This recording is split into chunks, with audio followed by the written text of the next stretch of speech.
Hello everyone, Saurabh this side. आशा है आप लोगों की पढ़ाई बहुत अच्छी चल रही होगी, क्योंकि अब एग्ज़ाम को मात्र और मात्र 21 दिन बचे हैं। लेकिन यह 21 दिन पर्याप्त हैं, अभी घबराना नहीं है। सबसे पहली बात कि आपको घबराना नहीं है, 21 दिन पर्याप्त होता है। लेकिन इस 21 दिन में आपको वो सब काम करना है, जो आप अपने पिछले 11 महीने में नहीं किया है। बस इस 21 दिन को और अच्छे से यूटिलाइज़ कीजिए, आपका पक्का प्रीलिम्स होगा। बस जो कुछ बातें बता रहा हूँ, उसे ध्यान रखिएगा। देखिए, 21 दिन में आपको या तो जंग लगा देना है या जाने देना है। आधा-अधूरा तैयारी नहीं करना है। ये नहीं कि आधा-अधूरा तैयारी करके एग्ज़ाम में बैठने की सोच रहे हैं। बिल्कुल नहीं। जितना कर सकते हैं 21 दिन में, जितना कर सकते हैं कीजिए, क्योंकि बस 21 दिन आपको ये टाइम मिलेगा। फिर उसके बाद ना तो ये जो है आपको जो दिख रहा है 21,000 का रिज़ल्ट, मतलब जो 2000 कुछ पद निकला हुआ है, ना तो ये कभी निकलने वाला है, ना 21,000 कभी प्रीलिम्स में कोई सेलेक्ट होने वाला है। तो इससे सुनहरा मौका नहीं मिल सकता है। अब तक सिर्फ़ 5,000, 6,000 या 8,000 तक सेलेक्ट होते थे। मैक्सिमम 11,000 तक हुआ है, 11-12,000 जो 67वीं बीपीएससी में हुआ था। लेकिन 21,000 हो रहा है, तो कम से कम मैं यह कह सकता हूँ कि प्रीलिम्स में पास होने का इससे सुनहरा मौका आपको मिल नहीं सकता है। और एक बार प्रीलिम्स आप दे दिए ना, मेंस का अगर लिख लिया पेपर, तो आपके अंदर जो कॉन्फिडेंस होगा वो अलग ही लेवल का होगा। तो इसलिए इस 21 दिन में जान लगा देना है या तो छोड़ देना है, दो बीच में नहीं रहना है। देखिए, अभी आपके साथ जो क्या हो रहा होगा, एंग्जाइटी हो रही होगी, कॉन्फिडेंस जो है लैग कर रहा होगा, वो लो हो रहा होगा कि छोड़ दूँ या रहने दूँ। और इतना मन कर रहा होगा, तो कभी-कभी मन करता होगा कि एग्ज़ाम ही छोड़ देता हूँ। ये सब नेचुरल है, आपको याद रखना ये सब नेचुरल है। अब मान लीजिए आपका ब्रेकअप हुआ है किसी से, तो आप उसमें स्वाभाविक है कि डिप्रेस होंगे, आप उसमें रोएँगे, गाएँगे, जो भी करना है आप करेंगे, क्योंकि आपका वो ब्रेकअप हुआ है, आप किसी से प्यार करते थे और वो टूटा है, तो वो एक स्वाभाविक चीज़ है। तो ठीक यहाँ भी वही मतलब है कि आप इस एग्ज़ाम को लेके सीरियस हैं, इसीलिए आपको एंग्ज़ायटी हो रही है, कॉन्फिडेंस आपका कम हो रहा है, एग्ज़ाम छोड़ने तक का मन कर रहा है। लेकिन ये सब आपको याद रखना है कि ये नेचुरल प्रोसेस है और ये सबके साथ होता है। चाहे जो रैंक 1 लाएगा उसके साथ भी ये होता है और जो अंतिम पायदान पे रहेगा उसके साथ भी यही होने वाला है। तो इसलिए आपको इस बात को माइंड में रखना है कि ये नेचुरल है, ये होगा ही होगा। देखिए, अभी 21 दिन जो है, ये टॉपर्स का टाइम है। यहाँ से टॉपर्स तैयारी शुरू करते हैं प्रीलिम्स की, क्योंकि वो कम से कम प्रीलिम्स को लेके कॉन्फिडेंट रहते हैं और वो अपना टाइम किसी और चीज़ पर दे रहे होते हैं इससे पहले। तो यहाँ से टॉपर्स का टाइम शुरू होता है। तो कुछ तो वो करते होंगे ऐसा ना, जो कि वो सेलेक्ट हो जाते हैं 21 दिन की पढ़ाई में। आप देखिएगा कई लोग यूट्यूब पे वीडियो बना होगा कि 21 दिन में मैंने कैसे किया, 10 दिन में कैसे किया, 14 दिन में कैसे किया। तो वो इसलिए कर पाते हैं कि पहले तो एक बात जान लीजिए, उसका बेसिक सही होता है और उसको बस वो रिवाइज़ करते हैं। रिवाइज़ करने का उनका अलग तरीका होता है। मैं इसके बाद एक और वीडियो बनाऊँगा जिसमें आपको बताऊँगा कि कैसे क्विक रिवाइज़ किया जाए। मतलब एक सिटिंग में आप पूरी ज्योग्राफ़ी, एक सिटिंग में पूरी पॉलिटी, एक सिटिंग में पूरी हिस्ट्री कंप्लीट रिवाइज़ कर सकते हैं। उसका एक अलग मेथड होता है। मैं बताऊँगा आपको कैसे, अगले वीडियो में बताऊँगा कि कैसे वो क्विक रिवीजन किया जाए। बिल्कुल एग्ज़ाम्पल के साथ बताऊँगा आपको। तो इस वीडियो में सिर्फ़ यह देखते हैं कि जो 3 वीक मेरे पास बचा हुआ है, 21 दिन बचा हुआ है, कैसे हम डिवाइड करके उसका यूटिलाइज़ कर सकते हैं मैक्सिमम, ताकि हम प्रीलिम्स से कम सेलेक्ट हो जाएँ। और मेरी ये पूरी कोशिश है कि इस चैनल से जितने भी जुड़े हैं उसको सही गाइडेंस दूँ, ताकि वो गलती ना करें और प्रीलिम्स पास कर सकें। जो भी सीरियस कैंडिडेट है उनको कम से कम मेंस लिखने का मौका मिले। देखिए, इसको 3 पार्ट में डिवाइड करना है। अभी जो पहला 7 दिन जो बीतने वाला है, मतलब 21 से 14 दिन, फिर 14 से 7 दिन और लास्ट का 7 दिन। अब देखिए, अभी जो पहला वीक है 21 से 14 दिन जो लास्ट बीतने वाला है अभी, वहाँ से आपको क्या करना है, नवंबर तक का कहने का मतलब है कि आपको कम से कम जो है, आप किसी भी स्टेज में हो, कम से कम आपको ये इंश्योर करना है कि आपका सिलेबस कम से कम एक बार पूरा हो चुका हो, हर विषय का। चाहे हिस्ट्री हो, साइंस हो, बिहार स्पेशल हो या करंट अफेयर्स हो। करंट अफेयर्स नहीं हुआ है तो कम चल जाएगा, लेकिन ये हिस्ट्री, साइंस, बिहार और ज्योग्राफी, फिर पॉलिटी और इकोनॉमी और मैथ नहीं हुआ तो यहाँ चलेगा, लेकिन इतना का आपका जो सिलेबस कम से कम एक बार कवर हो जाना चाहिए। जो मेन सब्जेक्ट है उन सब का सिलेबस जो है आपका कवर होना चाहिए।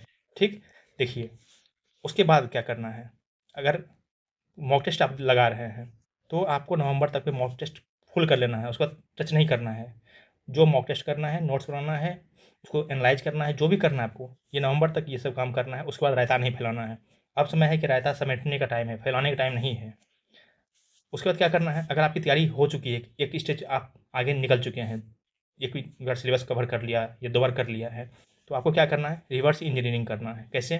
कोई भी पेपर उठाइए, चाहे प्रीवियस ईयर उठा सकते हैं क्या प्रीवियस ईयर नहीं आप लगाना चाह रहे हैं, तो कोई मॉक टेस्ट लगाना चाह रहे हैं, मॉक टेस्ट लगाइए, उसका नंबर नहीं देखना है, वो उठाइए और उसको सॉल्व करना शुरू कीजिए और देखिए कि आप कहाँ अटक रहे हैं। जहाँ अटक रहे हैं, अगर आपको लग रहा है कोई चैप्टर बिल्कुल भी मुझे नहीं आ रहा है, तो सिर्फ़ आपने जो नोट्स बनाया है, जो आपके पास बुक है, सिर्फ़ वही जाके वही टॉपिक पढ़ना है, जो आपसे गलती हुआ है, पूरा टॉपिक नहीं पढ़ना है।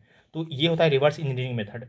ये उसके लिए है जिसकी तैयारी हो चुकी होती है, मतलब एक बार सिलेबस कवर कर चुका है और ये सबसे इफ़ेक्टिव मेथड होता है ताकि आप क्वेश्चन भी लगा रहे हैं और आपको मालूम भी चल रहा है कि कहाँ मैं लैग कर रहा हूँ, कहाँ मेरा जो है कॉन्फिडेंस कम है, कहाँ ज़्यादा है। तो आपको एक आइडिया मिल जाएगा कि कहाँ ज़्यादा ध्यान देना है।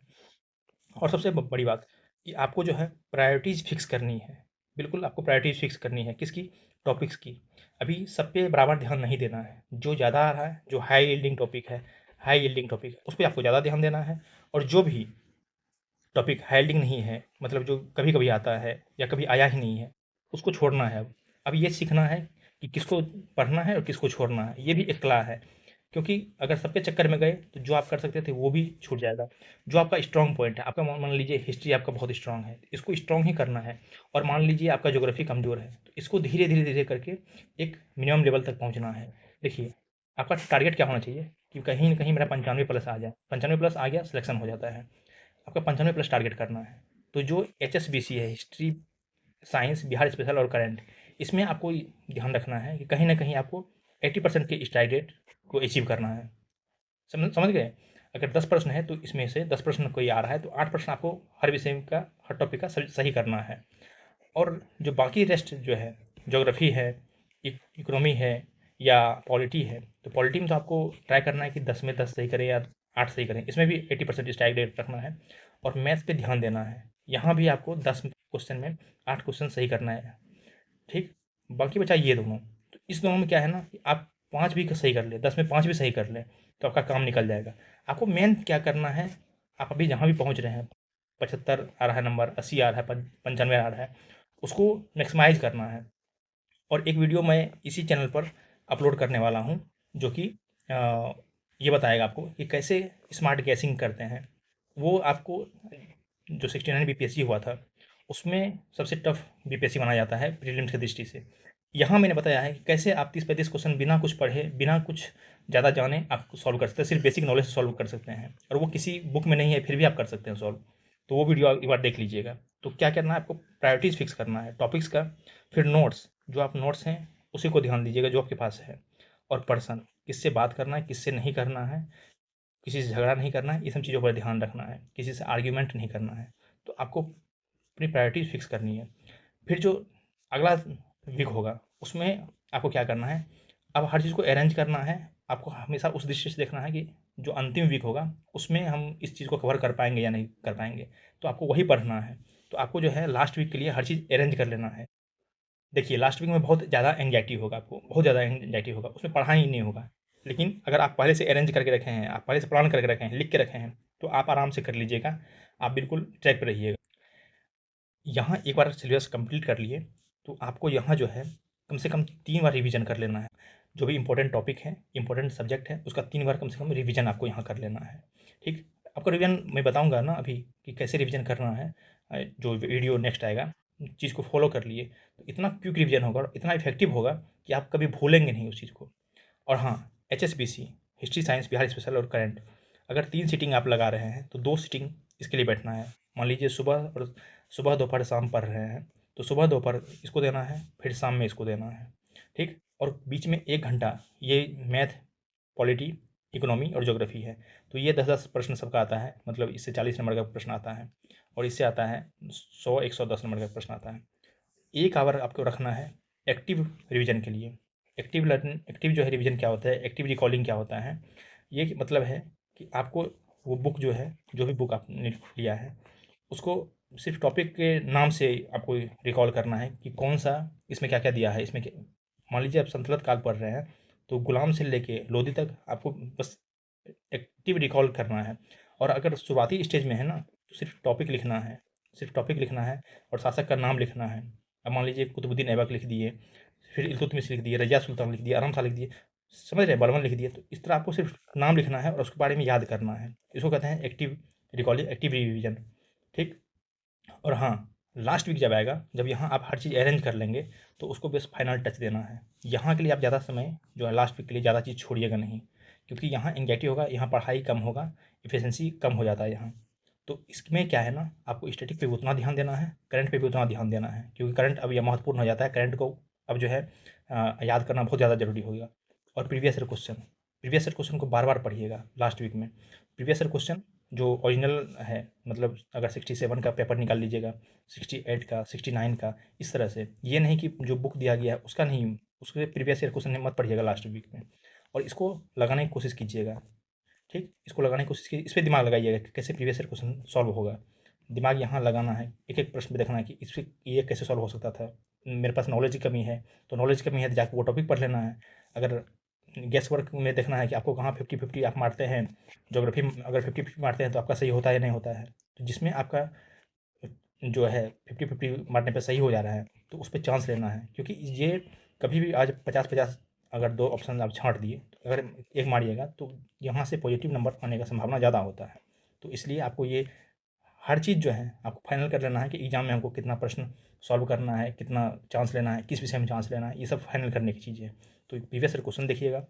और हाँ, 1 सेशन, जैसे 3 सेशन लगा रहे हैं, तो 2 सेशन तो आपको पढ़ने के लिए लगाना है, एक स्टैटिक और एक करंट।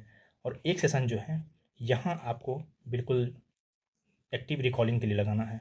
बिल्कुल टॉपिक का नाम लिखा हुआ है और बैठ के याद करना है कि इसमें क्या-क्या था। क्योंकि आपको एग्ज़ाम में जो है नोट्स तो आपका साथ जाएगा नहीं, आपका साथ क्या जाएगा, माइंड जाएगा साथ में। तो उसी माइंड में हर चीज़ हटाना है कि यहाँ ये था, यहाँ ये था, ठीक? वो मैं बताऊँगा कि एक्टिव रिकॉलिंग कैसे किया जाता है, और एक-एक दिन में आप सिलेबस पूरा कवर कर लेंगे। आखिर टॉपर कहीं आसमान से तो आते नहीं हैं, वो भी यहीं से आते हैं, तो उनका कुछ तरीका अलग होता है, इसलिए वो टॉपर होते हैं, ठीक? तो ये बात आपको ध्यान रखनी है। अब देखिए किस चीज़ से बचना है। सबसे बड़ी बात कि हेल्दी अभी आपको रहना है, स्टे हेल्दी, हेल्थ पे ज़्यादा ध्यान देना है, फिज़िकली भी और मेंटली भी। आप देख रहे हैं प्रदूषण कितना ज़्यादा है अभी, तो इसलिए आपको जो है फिज़िकली हेल्दी भी रहना है, मौसम भी चेंज हो रहा है। अभी कुछ दिन पहले मैं खुद बीमार हो गया था, टाइफाइड हो गया था, तो उसमें कम से कम मेरा जो है 10 दिन बर्बाद हुआ है, 10 दिन बर्बाद हुआ है। तो समझ सकते हैं 10 दिन अभी कितना इम्पोर्टेंट होता है, अभी एक-एक दिन इम्पोर्टेंट है। इसलिए अपने स्वास्थ्य का ध्यान रखिएगा। तो आप जो है अभी बाहर का फूड अवॉइड कीजिएगा जितना हो सके। हल्का फूड खाइए, और जो विंटर का सीज़न है तो इसमें सर्दी खांसी ये सब होने का संभावना ज़्यादा होता है, मौसम चेंज हो रहा है, तो उसका ध्यान रखिएगा। Stay calm and confident. देखिए, जितना आप काम रहिएगा, जितना शांत रहिएगा, उतना अच्छे से परफॉर्म कर पाइएगा, और जितना कॉन्फिडेंट रहिएगा उतना आप पढ़ पाइएगा। अगर आप सोच रहे हैं, कॉन्फिडेंट नहीं हैं, तो आपका जो कॉन्फिडेंस नीचे जाएगा, तो आपका पढ़ाई में भी मन नहीं लगेगा। अब हमेशा नेगेटिव तरफ आपका ध्यान जाएगा, पॉजिटिव तरफ ध्यान नहीं जाएगा।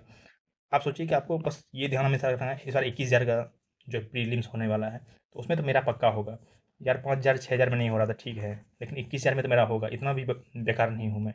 और करना क्या है, हर 20वां लड़का का सिलेक्शन होना है, हर 20वां लड़का का सिलेक्शन होना है। तो यार 19 लड़का को तो आप पीछे छोड़ ही सकते हैं, इतना अपने कॉन्फिडेंस होना चाहिए कि मैं 20 लड़का को पीछे छोड़ दूंगा। ठीक, stay away from negative peoples, ये सबसे महत्वपूर्ण चीज़ है। अभी आपके आसपास बहुत ऐसे लोग होंगे जो डिमोटिवेट करने का प्रयास करेंगे, जानबूझ के या अनजाने में। लेकिन आपको लोगों के साथ, चाहे आपका दोस्त हो या कोई हो, उसके साथ सिर्फ बेकार की बातें करनी है, पढ़ाई की बातें नहीं करनी है। मैंने जो बताया है आपको उससे अकॉर्डिंग रहना है, इससे पढ़ाई की बात नहीं करनी है। इससे आप बस ये पूछिए कि हाँ, कहाँ अच्छा एग रोल मिलता है, कहाँ चिकन रोल अच्छा मिलता है, कहाँ पनीर टिक्का अच्छा मिलता है, कहाँ चाय अच्छा मिलता है, वहाँ इस वो सब इससे बात कीजिए, बेकार की बात कीजिए। ये आपके पास मतलब आएगा और बताएगा कि यार इसका नोट्स तो बहुत अच्छा था, हम लोग तो पढ़े ही नहीं, इसका नोट्स बहुत अच्छा है, इसका पीडीएफ बहुत अच्छा है। कुछ भी अच्छा है, रहने दीजिए, अब आपके काम का नहीं है कुछ भी, जो आपके पास है वही पर्याप्त है। और हाँ, अब न्यू मटेरियल कभी भी छूना नहीं है, जो आपके पास है बस उसी को पढ़ना है, न्यू मटेरियल नहीं छूना है, क्योंकि एग्ज़ाम में आप इसको ले नहीं जा पाइएगा, आपके दिमाग में आएगा नहीं अब। और आपके टेबल पे केवल और केवल अब 4 बुक होनी चाहिए, एक प्रीवियस ईयर क्वेश्चन की बुक, एक इम्पोर्टेंट टॉपिक्स, मैंने हर सब्जेक्ट का इम्पोर्टेंट टॉपिक्स जो है बताया है कि कौन-कौन सा इम्पोर्टेंट टॉपिक्स है। आप इस जो है चैनल पर जाकर देख लीजिएगा और नोट डाउन कर लीजिएगा। तो लिस्ट ऑफ इम्पोर्टेंट टॉपिक्स जो है, उसकी मैं माइक्रो लिस्टिंग कर दूँगा कि कौन-कौन सी टॉपिक अब आपको पढ़नी है उसमें। सब नहीं पढ़ना है, कौन-कौन सा अब इम्पोर्टेंट है, जिसको पढ़ के जाना ही जाना है। और करंट अफ़ेयर्स अब लगातार पढ़ना है, यहाँ से करंट अफ़ेयर्स महत्वपूर्ण हो जाता है। आपने नहीं पढ़ा है अब तक तो चलेगा, लेकिन अब से करंट अफ़ेयर्स लगातार पढ़ना है।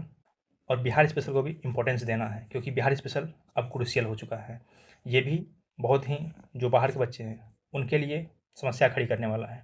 तो आप जो है बिहार स्पेशल पे ध्यान देंगे, ऐसा नहीं हो कि जो अदर स्टेट के बच्चे हैं वो आपसे अच्छा कर लें बिहार स्पेशल में, क्योंकि वो और सब्जेक्ट में अच्छा कर लें चलता है, लेकिन बिहार स्पेशल में आपसे अच्छा कर ले और फिर भी आप सोचेंगे कि मेरा सिलेक्शन हो तो कैसे होगा? क्योंकि जो बाहर से बच्चे आ रहे हैं वो तो और सब्जेक्ट में अच्छे हैं, इसलिए उन्होंने फॉर्म भरा है। जो भी इस एग्ज़ाम को दे रहा है, कम से कम उसके पास इतना हिम्मत तो है कि मैं इस एग्ज़ाम को दूसरे स्टेट में जाके क्रैक करूँ।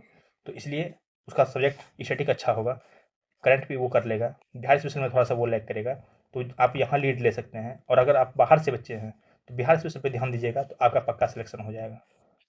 अब देखिए, बुक, नोट्स जो भी आपके पास हैं, उसको कंसाइज़ करना है, उसको अब शॉर्ट नोट्स में बनाना है। यहाँ अगर आपने वाक्य लिखा है, यहाँ आपका पूरा पैराग्राफ लिखा है, इसको बस बस 2 और 3 पॉइंट में लिखना है, पॉइंट वाइज़, क्योंकि लास्ट वीक में यही आपका काम आने वाला है। तो इस बात पर आप बिल्कुल ध्यान रखिएगा, और अगर यह प्रयास अच्छा लगा हो, तो सब्सक्राइब कीजिएगा, लाइक कीजिएगा, कमेंट कीजिएगा, क्योंकि यूट्यूब को जो है यही भाषा समझ में आती है। जितना आप सब्सक्राइब, लाइक कीजिएगा, उतना ये चैनल ग्रो करेगा और उतना ही लोगों के पास ये मैसेज पहुँचेगा, और फिर मेरे पास भी एक मोटिवेशन होता है कि मैं आपके लिए और वीडियो बनाऊँ। तो अगर दोस्तों अच्छा लगा होगा तो ज़रूर लाइक शेयर कीजिएगा। Thank you so much.